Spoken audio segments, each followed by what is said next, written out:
Today we are going to talk about my favorite albums, albums that changed my life, and I'll talk about my experience with them, how it changed my life, and why I like it so much. So the first album that we're going to talk about is this one. Can you see it? Okay. So this is Robusto by the Beatles, and this is the album that got me into music. After I heard this, I started learning the guitar when I was still like a little teenager, and it's just the sound of it and the melodies and all the jangly guitar tone and John Lennon and Paul McCartney and George Harrison's vocals. And I know it was something really special, and I wanted to spend my life just to be able to do that. So this is the first album that I listened to, and I know what I wanted to do. And yeah, what can I say? And my favorite song from this is, I like every song on this, but it's probably In My Life. It's just, I think, one of the finest songs that John Lennon has ever written, and one of the finest songs any human beings has ever written. There's not that much I can say about this. Just I listened to this random by chance. I wasn't that into, old music, so to say, but this is just something really special. I'm glad it was some random playlist or whatever that I got into this album. So second place, but not really the second place, the second album we're going to talk about is Blue by Joni Mitchell. So here's Blue by Joni Mitchell. And the reason I like this is it is really a songwriting album. So every song on this is just incredible. And when I listened to this album on repeat, I was traveling across Eastern Europe, one of the first times in my life that I ever traveled in the world, and on buses and waiting stuff. Travel usually involves a lot of waiting as well as doing things and seeing things. In moments of waiting, I just put my earphones, my earplugs on, and listen to this album, Blue by Joni Mitchell. And yeah, and every song is just so deep and rich with texture and meaning and experience that it became one of my life's goals to write something as beautiful or convey as much density of human experience in sound. So that really means a lot to me. And my favorite song, I can pick any song from this again, but it would be Little Green.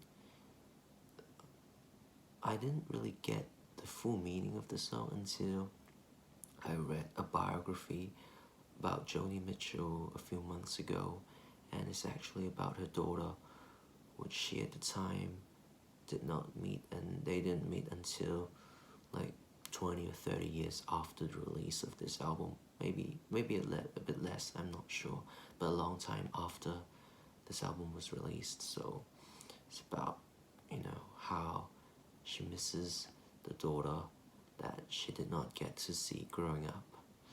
And every time I listen to this, it just makes me want to cry a bit, and full of beautiful words and music as well. Try learning Joni Mitchell songs by ear if you're a guitarist. You know what I mean.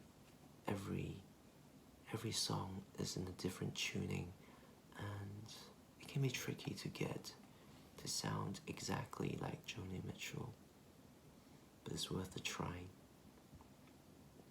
Well, next up is an album by the Beach Boys, and this is Pet Sounds. And it's actually a tie. I can't choose between Pet Sounds and a more obscure album by them called Surf's Up, and I love them both equally. And yeah, the Beach Boys just got me into the world of harmony. And also, when I first heard Pet Sounds, I was maybe, still a teenager, and all the themes about teenage angst and uncertainty and about growing up, really, and transitioning into being an adult. I think there's a tying theme of the whole album. Just I can relate to that a lot. And my favorite song from it is probably I Just Wasn't Made for These Times. And again, I could have picked any songs from this album, and they're all perfect. And this is just my favorite from it. And the other album by the Beach Boys, which I could have picked, is Surf's Up. And yeah, that is a monstrously underrated album. I can't recommend it enough. And my favorite song on it is probably Surf's Up, the title song. Next up on our list is a Bob Dylan album called Blood on the Tracks, and it's my favorite Bob Dylan album. And I know his classic stuff are in the early to mid 60s, but this one, I think, really reviews like the most personal album that Dylan has ever written, I think. Although every song, it feels the most personal, although every song he's ever written is on some level personal, but this one just feels painfully intimate. And actually, Dylan said he based the whole album off Chekhov, a Russian short story writer, Chekhov's short stories, and I'm not sure if I believe him. My favorite song from this is probably If You See Her, Say Hello, or maybe Idiot Wind. It's a tie between the two, but again, I love all of the songs. And this one is just so cinematic. Every song on this album is like a movie, and every lyrics is like a poem, an epic poem of narratives and sceneries and experiences distilled to the bone. So I think it's really, really great album. I listened to it more than maybe 1,000 times. The next one is something more recent. So this is an album by John Mayer, and it's a live album. It's called Where the Light Is, live in Los Angeles.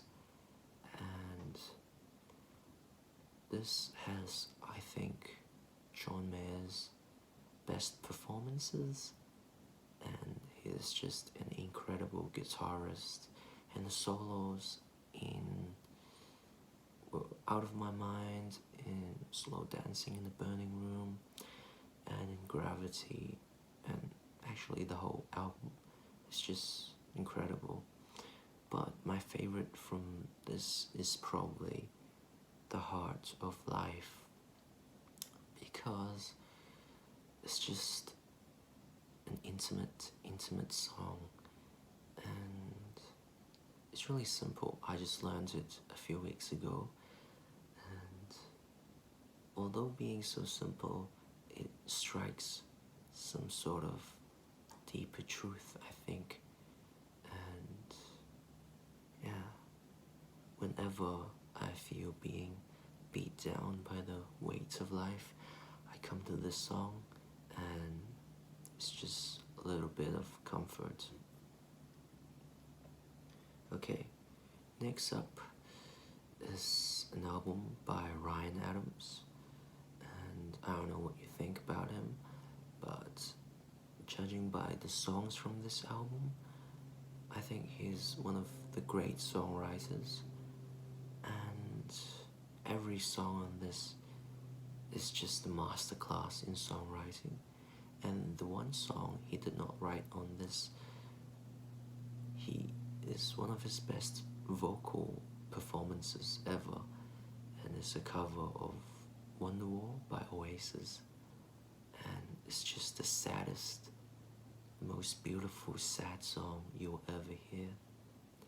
My pick from this album is World War 24 by Ryan Adams from Love Is Hell, and I don't think he performed this song live a lot.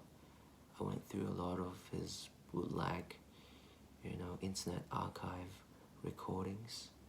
I did not hear this many times, and it's one of my favorites, and it just puts you into a different world. It's just like a short film, and it tells a broken story like only Ryan Adams could. You should listen to it. Okay, the next one, I'm not sure why there's no picture of the next album. The next one is something more recent as well, is Red by Taylor Swift, and I know he's probably the biggest pop star on this planet for about 10 years now, but she is also one of the great songwriters, I think, who are alive today. And my pick from her album, Red, is Holy Ground. It's a bit underrated, and it's simple, and it has an infectious rhythm, and the song is just, it brings you to a certain place in life where you may or may not have experienced, but you just question yourself, am I this, white girl somewhere in America remembering one of my sad memories? It just puts you in another person's shoes. So I think for that is a great song. And the next one is this one. It's a new album. It's a newer album as well. Not new album, released about 4 years ago. So this is the self-titled album by Harry Styles. When I was in junior high school, when I was maybe 12 or 13, One Direction was really huge, and this girl I really liked, she was really into One Direction as well. I wasn't, and I never thought much about Harry Styles or One Direction, except that, they're another bunch of pretty boys singing listenable songs. That's what I thought. And how wrong was I? When this album came out, I listened to the lead single, Sign of the Times, and it just blew me away. And listened to the whole thing, and yeah, I really like it. And the main attraction for me about this album is the vibe, the whole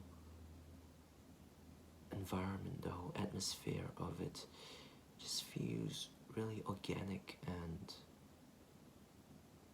full flesh, if that makes sense. And this is a song called Two Ghost, which is my pick from the album. I just think, it's really simple, but it's also haunting. Well, that's a rant. That's my favorite albums. Some of my favorite albums. I still have maybe hundreds of albums that I could have mentioned, but I'll save that for maybe sometime in the near future. If you enjoyed this video, please like and subscribe, and I'll see you next week.